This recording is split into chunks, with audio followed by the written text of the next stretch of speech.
personal con formación, perdón, en el campo puede ser un elemento complementario que puede aportar una información muy valiosa para que los veterinarios después puedan dictaminar la aptitud o no para el consumo, ¿no? Y, por supuesto, el veterinario debe comprobar que la muerte no se debió a motivos distintos de la caza.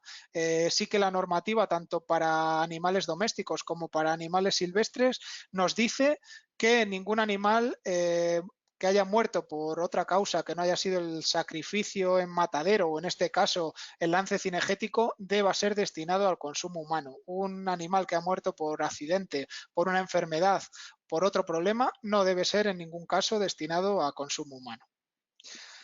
Aquí vemos algunos hallazgos que podemos encontrar en especies de caza mayor. En cuanto a lesiones, podemos encontrar muchas más, aunque en general lo habitual es encontrarnos canales en buen estado, ¿no? Dependiendo también de la región en la que trabajemos, en la que hagamos inspección. Pero bueno, si veis en la parte lateral izquierda, ahí veis una extremidad de un venado en este caso, con una lesión que es relacionada con el disparo, ¿no? Pues ahí habría que hacer un expurgo de esa lesión, del hematoma, de la parte que pueda presentar alguna fractura, y el resto de la canal, si no presenta otras lesiones, pues podrían destinarse al consumo sin ningún problema. En el centro, pues la piel también de un venado con unas larvas de hipoderma, ¿no? Es un parásito, una larva de una mosca que genera lesiones en la piel. Normalmente la carne no presenta ningún problema, con lo cual también podría destinarse a consumo. Sí que es verdad que cuando las lesiones son generalizadas o avanzadas puede haber alguna señal de inflamación en el entorno de esas larvas, con lo cual habría que hacer un expurgo de las lesiones, de las regiones afectadas, ¿no? En la parte derecha superior, pues ahí vemos un hígado con lesiones evidentes de tuberculosis. En este caso, la tuberculosis pues es una enfermedad que puede aparecer con cierta frecuencia, sobre todo en determinadas regiones, y en función del grado de afectación del animal, pues procederá el decomiso total o no. La tuberculosis es una enfermedad que se transmite por inhalación o por contacto en algunas ocasiones, pero determinadas subespecies que no son en general de interés en nuestro país, y por lo tanto las carnes, cuando no presentan lesiones, sí pueden ser destinadas a consumo humano, como alguno me preguntaba también en las preguntas previas que me habéis ido enviando. En la parte inferior ahí veis algunas, en el centro, unas larvas de mosca, en este caso en un venado. Hace poco, si leéis la prensa cinegética, se leía un artículo que decía que la mosca del corzo, la Cephenia stimulator, que seguro que habéis visto los gusanos de la nariz del corzo, habían pasado al venado. Eso no es cierto. Desde hace muchos años, desde siempre, el venado pues puede presentar en algunas regiones larvas de otras moscas que son de otras especies. En este caso se llama Pharyngomia, que bueno, pues pueden confundirse si no somos muy especialistas con la mosca que aparece en el corzo, ¿no?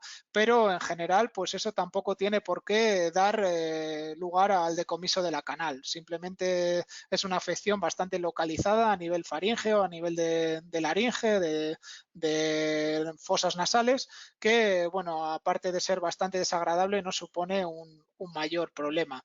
También en la esquina inferior derecha pues veis un nematodo sobre un hígado. Eso daría lugar al decomiso de esa víscera. Cada vez, yo creo que también relacionado con esos aumentos de temperaturas y sobre todo el cada vez menor número de días con temperaturas bajas, con heladas, etcétera, hay un incremento en la frecuencia de presencia de animales parasitados por distintas especies, tanto de caza mayor como de caza menor, y es importante pues ser cuidadosos en la inspección, sobre todo de vísceras o de órganos internos, para evitar que lleguen a la cadena alimentaria. En el caso de la caza menor, pues también podemos encontrarnos con lesiones en distintos animales. Ahí veis, por ejemplo, un conejo afectado por mixomatosis. Deciros que los conejos afectados por mixomatosis, desde un punto de vista sobre todo autoconsumo, no suponen ningún riesgo para la salud. Puede consumir el animal sin ningún problema. En la parte central, cada vez es más frecuente encontrar liebres con ese tipo de lesiones. En la zona de vísceras, unas vesículas de color blanquecina rellena de líquido. Eso es un cisticercos, es cisticercosis. Las canales tampoco suponen mayor problema para el consumo, pero sí es importante decir que el ciclo de este parásito tiene como hospedador definitivo a un carnívoro, ¿no? Con lo cual, si esas vísceras las dejamos en el campo o se las damos al perro, lo que estaremos provocando es una parasitosis en nuestro perro o en un zorro que pueda consumir esas vísceras, que luego a su vez con sus excrementos vaya a liberar huevos de ese parásito que van a ser ingeridos por las liebres a través del consumo de hierba, y eso hace que aparezcan cada vez más liebres parasitadas. Es muy importante que esas vísceras se retiren del campo y se tiren a un contenedor o se incineren o se haga una destrucción adecuada, ¿no? También podemos encontrarnos en la esquina superior derecha con lesiones relacionadas con la enfermedad hemorrágico-vírica, aunque en la mayoría de los casos la enfermedad hemorrágico-vírica suele producir una muerte bastante aguda de los animales, y es poco habitual que encontremos animales abatidos con síntomas de enfermedad hemorrágico-vírica. En el caso de la esquina inferior izquierda, ahí veis una liebre. En regiones como Castilla y León, pues tenemos el problema de la tularemia. La tularemia es una zoonosis, quiere decir que puede ser contagiada a las personas por la manipulación de un animal enfermo, y por lo tanto debemos ser cuidadosos, sobre todo en la manipulación, el uso de guantes, de mascarillas, sobre todo en las regiones de riesgo, y debemos tener en cuenta en este caso que algunos contagios se han producido por el consumo, no por el consumo de la liebre, porque la bacteria, la Francisella tularensis, se inactiva con el calor, sino por la inhalación de los vapores que se generan cuando la liebre está cocinándose, ¿no? De hecho, los primeros casos de tularemia, pues en algunas ocasiones aparecieron cocineros o cocineras que estaban guisando la liebre y que no habían tenido contacto previo con el animal en el desollado, o que no la habían cazado, etcétera, ¿no? Con lo cual hay que tener una precaución. En el centro vemos también una imagen de un zorzal parasitado por un parásito que recientemente ha tenido cierta notoriedad, que se denomina Moricitium polonicum. Es un parásito que ocupa cavidad abdominal, cavidad torácica y sacos aéreos, pero que no afecta al músculo, ¿no? Por lo tanto, a la carne, digamos. Si existe un animal que está excesivamente parasitado y tiene un aspecto bastante desagradable, pues lo podemos retirar sin ningún problema, pero el consumo de esas carnes no va a generar un problema para la salud, no supone ningún riesgo, y además, más si cabe, teniendo en cuenta que los zorzales se suelen consumir muy cocinados, ¿no? Durante periodos prolongados, etcétera. Y luego, por último, la esquina inferior derecha, vemos una lesión inespecífica, ahí pues es una peritonitis, también había una pericarditis, que puede ser producida pues por cualquier bacteria, incluso por un traumatismo o por otro problema. Cuando nos encontramos con ejemplares con este grado de afectación, pues debemos descartarlos, decomisarlos directamente y no complicarnos, porque pues evitamos cualquier riesgo, ¿no? Y un apartado especial, una mención especial al control de las triquinas, ¿no? Existe un reglamento europeo que regula el control de triquinas en la Unión Europea, el 1375 de 2015, y que establece que cualquier jabalí, en este caso, que vaya a ser destinado a comercialización, debe realizarse un proceso de diagnóstico a través de digestión, se denomina de digestión de muestras colectivas, con utilización de un agitador magnético. Ahí veis una imagen en el centro de la pantalla, en la parte inferior, en la que pues hay una serie de vasos de precipitados donde se está haciendo esa digestión. Antes, seguro que todos estáis relacionados con el control de triquinas en jabalí. Lo que se hacía era un análisis triquinoscópico con el microscopio, con el triquinoscopio, se miraban las muestras y se decía si ese jabalí se podía consumir o no. ¿Qué ocurre? Que desde hace algunos años han empezado a aparecer algunas especies de triquinela en jabalí. La triquina la produce un parásito que se llama triquinela y que tiene varias especies. Alguno me habéis preguntado también sobre las especies de triquinela que afectan. Hay algunas especies como triquinela nativa o triquinela britovi que afecta a carnívoros y que no se presentan en jabalí habitualmente, pero sí hay dos especies que aparecen en jabalí. Antes en España o en Europa en general aparecía solo Trichinella spiralis, que genera esos quistes que seguro que todos habéis visto. Ahí tenéis una imagen de los quistes que se generan en las fibras musculares. Esos quistes con las preparaciones adecuadas son visibles al triquinoscopio y una vez que se detectan pues son objeto de decomiso total esos ejemplares y ya está, ¿no? Pero desde hace unos años, como digo, ha aparecido otra especie, Trichinella pseudospiralis, que no genera esos quistes. Las larvas, que son similares a las fibras musculares, aparecen intercaladas entre ellas. ¿Qué ocurre? Que al no ser visibles, al no aparecer esos quistes, no son visibles al análisis triquinoscópico. Y eso hace que tengamos que buscar otro método de detección para asegurarnos completamente que descartamos cualquier riesgo. Sí que es verdad que la normativa europea nos dice rotundamente que para las carnes que se destinan a comercialización y que ya se hacía antes, el método de detección es esa digestión.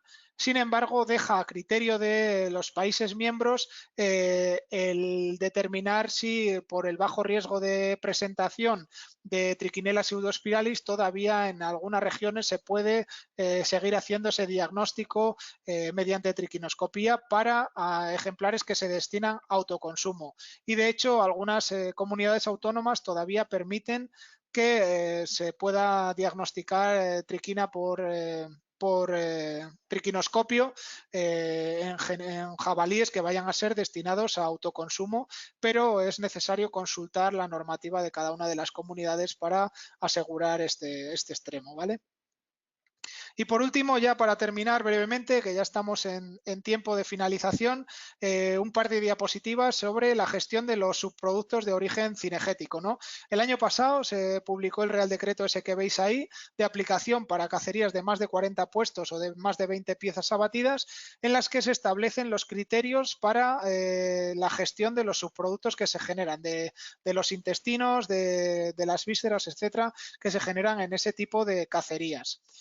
¿Por qué se produce esta publicación? Pues básicamente por la tuberculosis, ¿no? La tuberculosis es una enfermedad que está generando desde hace mucho tiempo verdaderos quebraderos de cabeza, que se invierten mucho dinero y mucho esfuerzo en campañas de saneamiento ganadero y que hay determinadas comunidades autónomas en las que no se consigue reducir la prevalencia a pesar de esos esfuerzos. ¿Qué ocurre? Pues que las autoridades se están dando cuenta que hay determinadas especies de fauna silvestre, sobre todo el jabalí o el ciervo en el ámbito cinegético, que juegan o pueden jugar un importante papel en la transmisión de tuberculosis a especies domésticas, ¿no? Y por lo tanto, pues hay que abordar una visión integral del problema y una gestión integral del problema, ¿no? Y en este sentido, pues se publica este reglamento. ¿Qué nos dice este Real Decreto? Perdón. ¿Qué nos dice el Real Decreto? Bueno, pues que en cada cacería de las de más de 40 puestos debe nombrarse un responsable de cacería, que debe ser un veterinario o un personal con formación, y que deberá asegurar la presencia de medios de transporte, preparar una zona de fácil limpieza y desinfección, disponer de contenedores estancos, en definitiva, cumplir todos los requisitos para una gestión adecuada de esos subproductos. Se clasifican los subproductos, como se hace también en los subproductos generados en animales domésticos, en 3 categorías, en función de que sean de categoría 1 los animales que sean sospechosos de estar infectados por enfermedades como la tuberculosis, de categoría 2 o de categoría 3, pues animales que, por ejemplo, descartes se producen pues por el hecho de que son lesiones producidas por el disparo, subproductos patas o otros restos de cacerías, etcétera, bueno, pues no son destinados a consumo humano, pero no por motivos sanitarios, sino por motivos comerciales, ¿no? Y en función de ese tipo de clasificación, pues se pueden destinar a uno u otro lugar, ¿no? ¿Cuál es el problema? Que el objetivo último debe ser que esos subproductos no lleguen a ser ingeridos por jabalíes o por carnívoros. ¿Por qué? Pues porque los jabalíes, si consumen vísceras que puedan estar afectadas por tuberculosis, pues van a retroalimentar el ciclo, ¿no? En este caso, hay veces que podemos encontrarnos con un ejemplar, con un jabalí o con un venado que no presenta lesiones aparentes de tuberculosis, tiramos las vísceras, las consume un jabalí y sin embargo sí podía ser portador de micobacterias a pesar de que no hubiera tenido todavía, no hubieran aparecido lesiones. ¿Qué ocurre? Pues que estamos favoreciendo el aumento de la prevalencia de esa enfermedad en el campo, ¿no? Con lo cual debemos ser cuidadosos. Sin embargo, tampoco debemos ser tan rotundos en cuanto a que todos los subproductos de las cacerías deban ser destruidos, porque hay bibliografía científica a nivel mundial, no solo a nivel español, que dice que hay muchas especies de especies protegidas que se benefician de esos subproductos de cacerías. Y no solo eso, sino que además, como todos sabéis, la gestión de esos subproductos supone un coste económico muy importante para los orgánicos, para los cazadores, en definitiva, que están participando en esas cacerías. Con lo cual, hay que habilitar estrategias para, por un lado, abaratar esa gestión, por otro lado, hacer una gestión adecuada y, por otro lado, no comprometer la viabilidad de poblaciones de especies protegidas. En nuestro país, ¿cuáles son las especies que más consumen esos subproductos, que más carroñean? Pues destacan el zorro, por un lado, el buitre leonado, el cuervo y el jabalí. ¿Qué ocurre? Pues que, como decía antes, el que consuma las vísceras un jabalí o incluso un zorro es un problema, pero el que lo consuma un buitre no es un problema, sino es una solución, porque eso es un fondo de saco, la enfermedad no se transmite y al final pues van a ser una herramienta para eliminar pues un poco digamos la cantidad de subproductos que se generan y se abaratan los costes, ¿no? En definitiva, de lo que se trata es, por lo tanto, de hacer asequible ese producto, al menos a las especies de aves carroñeras. ¿Qué ocurre? Que hay estudios que nos dicen que, si os fijáis en el lado izquierdo, hay estudios que nos dicen que si tiramos los subproductos por la mañana, van a ser mayoritariamente consumidos por buitres o por otras especies de aves, mientras que si los tiramos por la tarde o por la noche, van a ser más consumidos por jabalí o carnívoros. ¿Qué nos dice el Real Decreto? Pues que, a pesar de que normalmente las cacerías se acaban tarde, para hacer una adecuada gestión de subproductos, si queremos no tener que transformarlos o destinarlos a una incineradora con el coste económico que supone, debemos guardarlos hasta el día siguiente en contenedores estancos y depositarlos por la mañana para que sean consumidos por aves necrófagas y no por esos carnívoros o el jabalí. Y por otra parte, en la columna de la derecha también hay estudios que nos dicen, si os fijáis, que si tiramos esos subproductos en lugares cerrados, debajo de matorrales, o tendemos a esconderlos, etcétera, pues evidentemente van a tener mayor acceso los jabalíes nuevamente o los carnívoros que no los buitres. Por lo tanto, debemos habilitar espacios abiertos para hacer una correcta gestión de esos subproductos. También el Real Decreto lo contempla, ¿no? Y todo esto, pues como veterinarios o como personal con formación, debemos ser capaces de transmitirlo a los organizadores de las cacerías. Por último, ya para terminar, la última diapositiva, una serie de conclusiones a modo de finalización, de conclusión, en la que, bueno, pues deciros que ya lo hemos ido transmitiendo a lo largo de la sesión.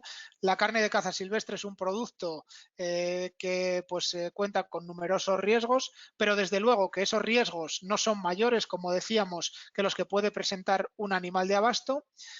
que para evitar o para hacer un control efectivo de todo ese proceso es necesario conocer de forma integral el entorno del que procede, su comportamiento previo y hacer un control sanitario integral donde es imprescindible contar con veterinarios bien formados que tengan esa visión integral. Como decía antes, no solo se trata de llegar, ver el jabalí en el campo y marcharse, ¿no? Se trata de tratar dentro de la medida de nuestras posibilidades. Es evidente que el trabajo en el campo es complicado.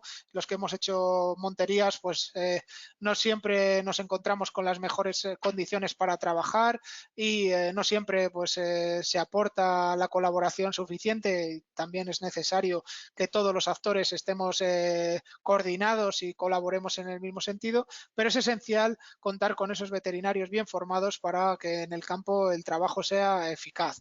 Y por último, destacar que las carnes de caza, por supuesto, cuentan con una excelente calidad nutritiva que les otorga un enorme potencial, si bien cuentan con numerosos detractores, principalmente ligados a medios urbanos, por proceder simplemente de la caza, que es una actividad mal vista por buena parte de la sociedad y que yo creo que entre todos debemos trabajar por cambiar esta visión, ¿no? Como ocurre en otros países de Europa y que por lo tanto pues seamos capaces de transmitir esa sostenibilidad, esa calidad y ese valor económico para el desarrollo rural de una actividad tan importante como la caza. Y nada más, muchas gracias. Espero no haber ido excesivamente rápido. Quedo a vuestra disposición para aquellas preguntas que me queráis ir haciendo. Algunos ya las habéis hecho a lo largo de estos días durante la inscripción. Voy a tratar de ir respondiendo a alguna de ellas. Pero bueno, como ya andamos un poco justos de tiempo, si alguno no respondo, pues podéis hacer llegar la pregunta a la organización y podemos devolverla respondida por escrito, o incluso podéis escribirme al correo que veíais al principio y podemos resolverla sin ningún problema. Bueno, como os decía, ya teníamos algunas preguntas de las que nos habéis ido haciendo durante el proceso de inscripción y había una que nos decía que cuál es la incidencia en el ganado doméstico de la tuberculosis en corzos en Galicia. Concretamente nos preguntaba por la situación en Galicia. Pues he de deciros que hay numerosos estudios en la cornisa cantábrica que lo que nos dicen es que el corzo no es una especie importante en cuanto a la transmisión de tuberculosis. La incidencia en el corzo es prácticamente cercana a cero y por lo tanto es muy difícil encontrar corzos afectados por tuberculosis y por lo tanto pues que participen en la transmisión de la enfermedad hacia el ganado doméstico, con lo cual pues podríamos decir que la verdad es que no existe un problema evidente en este sentido, ¿no? También nos preguntaban sobre la figura del cazador formado en Castilla-La Mancha. Sabéis que, bueno, pues casi nos daría para otra charla el tema del cazador formado. Es una figura que ha generado bastante polémica, sobre todo a raíz de la publicación del Real Decreto que mencionábamos sobre gestión de su producto. En realidad yo pienso que el cazador formado es una figura muy importante que debe estar en el campo y que puede complementar al veterinario, en ningún caso sustituirlo, eso también debe quedar claro, pero sí que podríamos pues podría aportar mucha información, podría mejorar el proceso hasta la llegada de las canales a un lugar adecuado para su inspección por parte de un veterinario y sobre todo también podría hacer posible que mucha carne de la que ahora pues se tiene que quedar en el campo porque son cacerías minoritarias o en lugares con accesos dificultosos o incluso algunas modalidades de caza menor que no hacen posible que un veterinario pueda estar presente en todas y cada una de esas acciones, pues podría permitir que, como digo, esos animales pudieran transmitir o pudieran llegar o trasladarse a una sala de tratamiento para la posterior inspección veterinaria. Alguien me preguntaba sobre la situación del cazador formado en Castilla-La Mancha o en otras comunidades. Pues la verdad es que depende, porque como decía al principio, son las comunidades autónomas las que tienen que regular en esta materia y por ahora pues prácticamente solo Andalucía y no sé si Aragón también o alguna otra han publicado alguna norma en relación con la posibilidad de acreditar esa formación o de que permitir que haya personas con formación en el campo que hagan algunas de esas labores. En ningún caso se trata de que hagan diagnósticos, de que hagan trabajos o de que suplantación del papel del veterinario, pero sí que sean colaboradores y que tengan unos conocimientos mínimos que permitan pues tratar adecuadamente esas reses, ¿no?, en el campo. Los requisitos legales también nos preguntaban para el consumo o el autoconsumo, en este caso de jabalí y el venado, ¿no? Pues también depende de las comunidades autónomas. En algunos casos, para el venado simplemente se debe tener la documentación adecuada que acredite que ese ejemplar ha sido abatido bajo normas, vamos, bajo la ley, digamos, cazado legalmente para poder ser trasladado al domicilio. Y en otras ocasiones, como en Castilla-La Mancha, por ejemplo, pues hay una normativa que establece unos puntos de inspección donde debe trasladarse ese animal para que sea inspeccionado por un veterinario y luego pues pueda ser destinado a autoconsumo. En el caso del jabalí, en todos los casos, debe ser sometido sin duda a una inspección por parte de un veterinario para descartar que tenga triquina. Por favor, quiero insistir en este caso que no escatiméis una cantidad mínima que puede cobrar un profesional por un trabajo de inspección, en este caso de triquina, porque es imprescindible que aseguremos nuestra salud y la de nuestros amigos, nuestra familia. Al final, la carne de caza, cuando se destina a autoconsumo, se suele consumir con familia, con amigos, y no podemos comprometer esa salud por no hacer un examen triquinoscópico, no merece la pena. Hace poco, en Ciudad Real concretamente, ha habido un grupo de personas afectadas por triquina. Dependiendo del estado de salud previo de las personas, puede suponer un riesgo bastante importante.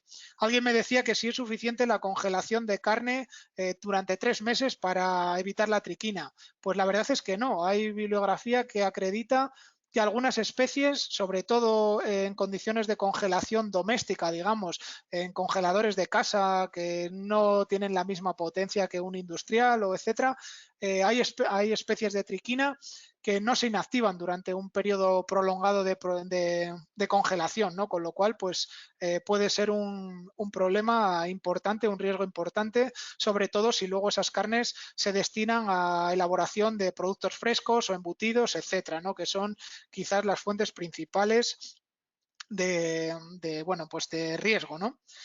También nos preguntaban qué se puede hacer para mejorar la calidad higiénico-sanitaria de la carne, ¿no? Yo creo que ya lo hemos ido abordando a lo largo de la charla, pero sobre todo hay dos claves en el campo, ¿no? Por un lado, una evisceración rápida, cuanto antes mejor, y por otro lado, una refrigeración también rápida, ¿no? Esos son dos de los aspectos fundamentales, además, por supuesto, de un manejo cuidadoso, de contar con un lugar adecuado para el eviscerado, etcétera, pero sobre todo esa evisceración rápida y ese refrigerado rápido van a ayudar notablemente a que la calidad sea mejor.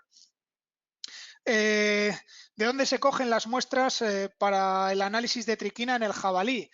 Bueno, pues el lugar de elección, sin duda, es los pilares del diafragma, ¿no? Sabéis que el diafragma es ese músculo plano que separa la cavidad abdominal y la cavidad torácica y al final se estrecha y se alarga un poco y se inserta sobre la columna vertebral del animal, en la parte inferior de la columna, hace como dos pequeños fragmentos de músculo. Pues de esos pilares del diafragma, de esas inserciones, es del lugar elección donde se deben tomar las muestras de jabalí. También podría utilizarse masetero, los músculos de la mandíbula, o incluso intercostales, pero en todo caso el diafragma es el lugar de elección. Nos preguntan también la manera de detectar tuberculosis en animales silvestres a partir de la observación visual de ganglios mesentéricos. Bueno, pues la verdad es que cuando hay lesiones pueden aparecer esos ganglios con nódulos o con calcificaciones, dependiendo de la fase de afectación, pero en algunos casos pues es difícil y no podemos ni siquiera a simple vista detectar la presencia de tuberculosis. En todo caso, si no hay esas lesiones evidentes, la carne pues no va a tener un riesgo para la salud, ¿no? Sí que es verdad que a pesar de que no se presenten lesiones, como decía antes, pues puede haber riesgo de que el animal sea portador y si esas vísceras, esos ganglios, los consume otro jabalí o un carnívoro, estemos favoreciendo el ciclo, ¿no? Entonces, bueno, pues yo creo que hay que ser cuidadosos en la gestión de esos subproductos, ¿no? También hay otra pregunta que dice ¿qué pienso sobre la figura del cazador formado? Yo creo que ya lo he dicho antes, creo que es una figura importante que debe gestionarse adecuadamente de manera que, bueno, pues sea un complemento con la actividad del veterinario, ¿no? Yo creo que no se debe suplantar en ningún caso, por supuesto, y el criterio final o el diagnóstico final debe ser el del veterinario. La declaración de actitud no la debe hacer o no la puede hacer nadie más, pero sí que es importante, como decía antes, contar con personas con formación en el campo que puedan colaborar y que puedan ayudar, ¿no? Ya para ir terminando, una última pregunta. Nos decía que qué grado de afectación de tuberculosis debe tener la canal para que sea decomisada totalmente, ¿no? Yo creo que eso es complicado establecer un criterio, ¿no? Un criterio concreto para decir si tiene más de esto decomiso total, si no parcial. Yo creo que es un poco a criterio del veterinario inspector. Si vemos una canal que está afectada en cavidad abdominal o que presenta lesiones muy evidentes en ganglios y que puedan comprometer, puedan contaminar pues en regiones adyacentes, etcétera, pues yo creo que no merece la pena entrar en expurgos o entrar en decomisos parciales y se decomisaría de forma completa, ¿no? De forma total. Si vemos un animal que tiene pues los ganglios mandibulares afectados pero no presenta otras lesiones en hígado, en cavidad abdominal, etcétera, pues podríamos hacer un expurgo o decomisar la parte del tercio anterior, dependiendo un poco del grado de la lesión, y con eso sería suficiente, ¿no? En todo caso, yo creo que bueno, pues creo que al final pues es un poco a criterio de las autoridades competentes o de los veterinarios en este caso. Sí que es verdad que bueno, pues hay algunas comunidades, como bien dice alguno de los asistentes, que la afectación solamente de ganglios retrofaríngeos provoca el decomiso total, ¿no? Creo que pone, perdonad, si no hay afectación de ganglios mesentéricos ni vísceras, ¿no? Como digo, depende un poco de la comunidad autónoma y un poco también depende del criterio. Sí que es verdad que en algunos casos se sigue este criterio, en otros casos pues no es así, ¿no? Como digo, al final es el veterinario el profesional que debe decidir cuál es el grado de afectación que supone el decomiso. Como decía antes, un decomiso parcial no merece la pena si el grado de las lesiones pues es evidente o está extendido, ¿no? Y bueno, yo creo que con esto podemos dar por finalizado el seminario. Yo creo que ya hemos abordado, dado una visión más o menos general de todo el sector y de todo el sistema de control sanitario de las carnes de origen silvestre. Espero que bueno, pues hayáis resuelto más o menos todas las dudas que hayan podido surgir. Si no, como digo, pues quedamos a vuestra disposición. Agradeceros la participación, la asistencia y reiterar el agradecimiento a SICCAZA y el soporte de FLOC, de la consultora de formación FLOC, porque ha hecho posible que bueno, pues hoy hayamos podido dedicar este tiempo a tratar un producto tan importante y tan interesante como la carne de caza, ¿no? Y sin más, muchas gracias, me despido ya de todos vosotros. Un saludo y hasta pronto.